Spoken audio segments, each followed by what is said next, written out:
terakhir, yaitu ru'ya fasikin, melihat orang fasik. Jadi kalau seandainya melihat ada orang yang tidak melakukan sholat, meninggalkan sholat misalkan, ada orang yang maaf minum khamar misalkan, ada orang yang membunuh misalkan, maka sunnah sujud syukur tapi di depan orang tersebut. Kenapa dianjurkan untuk sujud di depan mereka? Karena supaya mereka tahu bahwasanya dia telah melakukan dosa. Ini pun harus digarisbawahi kalau tidak menimbulkan fitnah. Kalau menimbulkan fitnah kita sujud dilihat oleh mereka, maka lebih baik sujudnya kita tidak dilihat oleh mereka. Lalu apa sih akibat daripada kita kufur kepada Allah, tidak bersyukur kepada Allah Subhanahu wa taala? Maka akibatnya adalah datangnya musibah-musibah, datangnya bala dari Allah Subhanahu wa taala. Jadi jangan dikira bala musibah yang turun itu tidak ada hubungannya dengan maksiat-maksiat yang kita lakukan. Semua musibah-musibah yang ada, yang kita lihat dan kita rasakan, semua itu hubungannya erat dengan maksiat yang kita lakukan. Kerusakan-kerusakan yang ada semuanya ulah daripada tangan-tangan manusia yang telah bermaksiat kepada Allah. Makanya Allah Subhanahu wa taala berfirman, kata Allah, "Dhaharal fasadu fil barri wal bahri bima kasabat aydin nas liyudhiqahum ba'dalladzi amilu la'allahum yarji'un." Kata Allah, telah tampak kerusakan baik di lautan, baik itu di daratan, bima kasabat aydin nas, itu semuanya akibat ulah daripada tangan-tangan manusia. Kalau di dalam kitab Jalalain, tafsir Jalalain, bima kasabat aydin nas maksudnya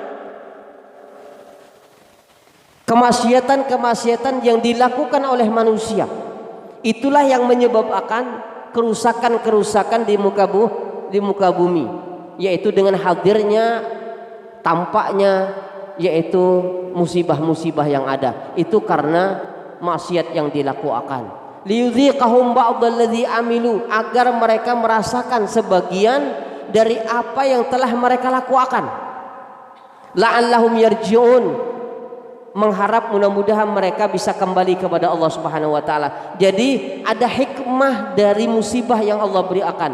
Apa hikmahnya? Hikmahnya adalah semoga dengan musibah yang Allah berikan mereka bisa mengingat Allah, bisa kembali lagi kepada Allah, bisa bertaubat kepada Allah Subhanahu wa taala. Itu hikmah daripada musibah yang Allah berikan. Ya kan? Liyudhiqahum ba'dalladzi amilu la'allahum yarji'un. Semoga mereka merasakan sebagian dari apa yang mereka lakukan. Jadi kerusakan-kerusakan yang ada itu sebab ulah mereka supaya mereka merasakan. La'allahum yarji'un, semoga mereka bisa kembali kepada Allah Subhanahu wa taala.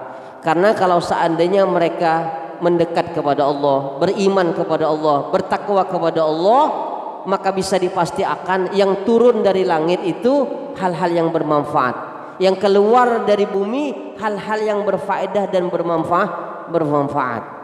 Karena Allah Subhanahu wa taala berjanji. Apa kata janji Allah? Lau anna ahlal qura amanu wattaqau la fatahna alaihim barakatim minas sama'i wal ard walakin kadzdzabu fa akhadznahum bima kanu yakdzibun. Jadi kata Allah Subhanahu wa taala, kalau seandainya penduduk bumi, penduduk satu daerah, penduduk satu desa, amanu wattaqau, benar-benar beriman dan bertakwa kepada Allah. Jadi iman dan takwa tidak hanya sekedar hiasan lidah, ya kan? Tidak hanya sekedar hiasan lidah, tapi benar-benar hiasan diri pribadi, harus benar-benar bertakwa dan beriman kepada Allah Subhanahu wa taala. Nah, kalau sudah beriman bertakwa kepada Allah, apa janji dari Allah? La fatahna. Di sini ada huruf taukid.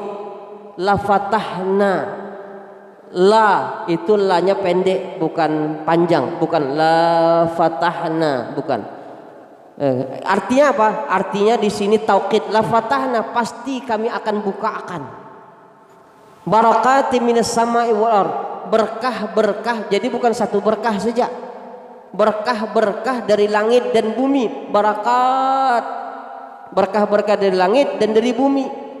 Jadi yang turun dari langit, yang timbul dari bumi itu sesuatu yang bermanfaat, bukan bermudarat. Itu kalau berkah. Tapi kalau tidak berkah, yang turun dari bumi memudaratkan, yang timbul dari, yang turun dari langit yang memudaratkan, yang timbul dari bumi yang memudaratkan. Yaitu terjadinya banjir, yang turun dari langit banjir, bukan bermanfaat malah bermudarat.